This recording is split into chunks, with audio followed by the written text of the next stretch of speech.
உங்களுடைய செய்திகளை உடனுக்குடன் பார்க்க லைக், சப்ஸ்கிரைப் செய்யுங்கள். நன்றிகள் பல. சென்னை பெருநகர போக்குவரத்து காவல் வடக்கு மாவட்டம் மாதவரம் போக்குவரத்து புலனாய்வு பிரிவு மற்றும் போக்குவரத்து காவல் நிலையம் சார்பில் கனரக வாகன ஓட்டுநருக்கான விழிப்புணர்வு நிகழ்ச்சி நடைபெற்றது. மாதவரம் தனியார் அலுவலகத்தில் நடைபெற்ற விழிப்புணர்வு கூட்டத்திற்கு வடக்கு மண்டல போக்குவரத்து துணை ஆணையாளர் விஸ்வாஸ் பாலசுப்ரமணியம் சாஸ்திரி தலைமை வகித்தார். இதில் போக்குவரத்து புலனாய்வு பிரிவு உதவி கமிஷனர்கள் சீனிவாசன், சத்யமூர்த்தி மற்றும் போக்குவரத்து இன்ஸ்பெக்டர்கள் சுடலைமுத்து, சுசீலா ஆகியோர் முன்னிலை வகித்தனர். மாதவரம் CMDA லாரி நிறுத்த ஓட்டுநர்கள், கனரக வாகன ஓட்டுநர்கள், உரிமையாளர்கள் மற்றும் லாரி உரிமையாளர்கள் சங்க பிரதிநிதிகள் என இக்கூட்டத்தில் ஏராளமானோர் கலந்து கொண்டனர்.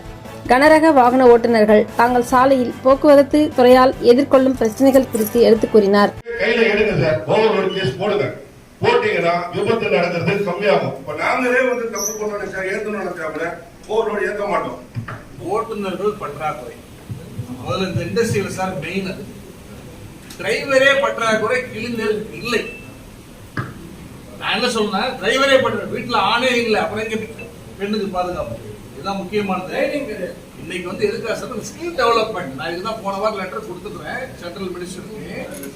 எப்படி 1000 இடங்கள்ல பாரத பிரதமர் பிரைம் மினிஸ்டர் சொன்ன டார்மெட்ரி, கேண்டீன் வசதியோட பண்ணி தரணும். அதே மாதிரி இந்த ஸ்கில் டெவலப்மெண்ட் இன்னும் ஒரு 30% ஸ்கில் டெவலப்மெண்ட். ஏன்னா டிரைவருடைய பிள்ளைகள் இந்த தொழிலுக்கு வரல சார். இது இன்னைக்கு இல்ல, பாஸ்ட் 20 இயர்ஸ்.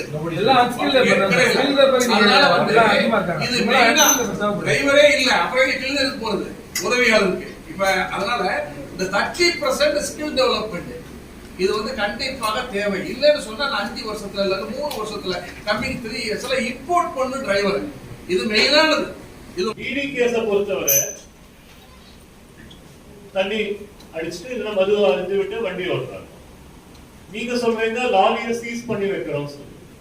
நாங்க எப்போ லாரி சீஸ் பண்றோம்? டெத் நடந்தா, ஒரு டெத் நடந்தாதான் நாங்க சீஸ் பண்றோம். மத்த நேரத்துல நம்ம ஈடி கேஸ் அப்படி இருந்தா அந்த வண்டியை நாங்க பொதுவாக நாங்க அப்படி பண்ண மாட்டோம். ஆனா ஒரு ஃபேட்டல் ஆக்சிடென்ட் நடந்தா அந்த லாரி உரிமையாளருக்கு, அந்த லாரி ஓட்டுநருக்கு அந்த விபத்தால நடந்த பிரச்சனைகள் தெரிய வேண்டும் என்ற நோக்கத்துல தான் நாங்க அது பண்றோம். இல்லாம உங்களை ஹராஸ் பண்றதுக்கு கிடையாது.